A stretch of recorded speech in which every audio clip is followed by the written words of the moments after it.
Assalamu Walaikum. Hello friends, how are you? Welcome back to my another video.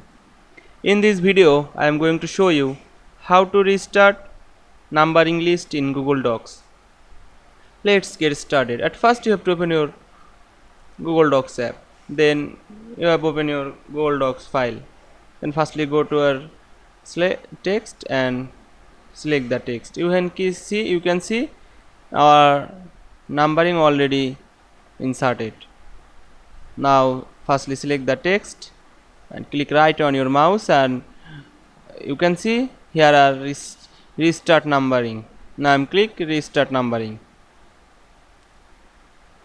You can choose 1 2 3 4. Now I'm choose 2. Then press OK.